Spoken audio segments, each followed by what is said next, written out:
कल देश भर में मनाया गया रामनवमी का त्यौहार और वैसे ही यहाँ पर भी जो देखने को मिला, यानी हम बात कर रहे हैं कोलकाता और पश्चिम बंगाल में। पश्चिम बंगाल के भी कई हिस्सों में करीबन 2000 छोटी बड़ी शोभा यात्राएं निकाली गईं।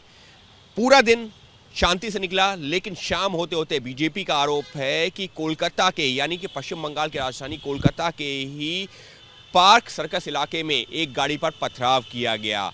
बीजेपी के जो नेता हैं सुकांता मजूमदार, अमित मालवीय, उनका ये आरोप है कि एक गाड़ी जिस पर हनुमान जी का स्टैचू लगा हुआ था, जिसके डैशबोर्ड पर, उस पर हमला किया गया और उस पर पथराव किया गया, जिससे गाड़ी का जो शीशा है वो टूट गया। हालांकि जो कोलकाता पुलिस है वो ऐसी किसी भी घटना से इनकार कर रही है। कोलकाता पुलिस का साफ तौर पर यह कहना है कि इस तरीके की कोई घटना अब तक सामने नहीं आई है। और दूसरा, जो एक शोभा यात्रा निकालने की बात कही जा रही है पार्क सर्कस में, ऐसी कोई शोभा यात्रा की अनुमति ली ही नहीं गई थी। तो पुलिस का कुछ और जो है कहना है, बीजेपी का कुछ और कहना है। हालांकि पुलिस ये ज़रूर कह रही है कि जो आरोप लगाए गए हैं उनकी जांच की जाएगी और पता किया जाएगा कि क्या वाकई में ये जो आरोप लगाए जा रहे हैं उसमें सच कितना है। लेकिन वो पथराव की घटना से और शोभा यात्रा की अनुमति के मुद्दे पर बीजेपी के दावों को खारिज करती हुई नजर आ रही है। लेकिन महत्वपूर्ण क्या है? महत्वपूर्ण यह है कि रामनवमी के मुद्दे पर एक बार फिर से बीजेपी हो या वीएचपी हो, यानी कि विश्व हिंदू परिषद, जिसने कि पश्चिम बंगाल में कई जो शोभा यात्रा निकाली हैं, उनका ये कहना है कि अनुमति दी भी गई है। तो कोलकाता हाईकोर्ट में जब मामला पहुंचा उसके बाद अनुमति दी गई है। इतना ही नहीं, प्रदेश में जो है, पूरे जो है प्रदेश में जो करीबन जो 2 से 2.5 हज़ार का दावा किया जा रहा है वीएचपी की तरफ से और बीजेपी की तरफ से, कहा यह जा रहा है कि ऐसा सुरक्षा घेरा देना पड़ा। आखिर ऐसा क्यों? क्योंकि ये जो है, अगर हमारे देश में एक धर्म का त्यौहार सुरक्षित माहौल में मनाया जा सकता है तो यहाँ पर ऐसे हालात क्यों बन जाते हैं कि आपको इतनी बड़ी जो फोर्स लगानी पड़ती है?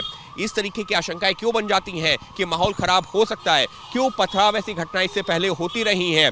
तो निश्चित तौर पर इन्हीं मुद्दों को लेकर के बीजेपी हो या विश्व हिंदू परिषद हो या तमाम हिंदू संगठन ममता सरकार को कटघरे में खड़ा कर रहे हैं। और हमको ये भी नहीं भूलना होगा कि 1 साल बाद, अगले साल के अप्रैल महीने के आसपास ही बंगाल में होने हैं विधानसभा चुनाव। ऐसे में राम मंदिर का मुद्दा हो या फिर ये रामनवमी का मुद्दा हो, जिस तरीके से सुरक्षा के जो इंतजामों के बीच में अनुमति दी गई है हाईकोर्ट के द्वारा, तो ये तमाम मुद्दे हैं जिनको लेकर के तमाम हिंदू संगठन तो आक्रामक हैं ही, लेकिन बीजेपी भी इसको साफ तौर पर एक बड़ा मुद्दा बना करके जनता के बीच ले जाने की तैयारी कर रही है। क्योंकि बीजेपी की तरफ से लगातार यही कहा जा रहा है कि ममता सरकार में पश्चिम बंगाल में ऐसे हालात बन गए हैं कि तुष्टीकरण की राजनीति हो रही है।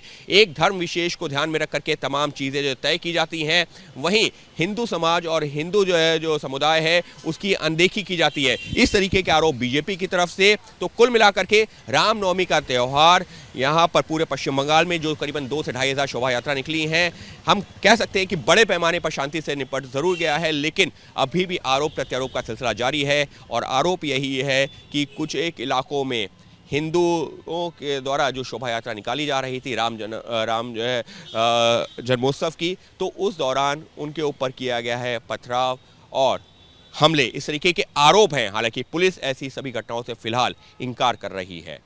सहयोगी कैमरा पर्सन मेहरबान सिंह के साथ अंकित गुप्ता, एबीपी न्यूज़, कोलकाता।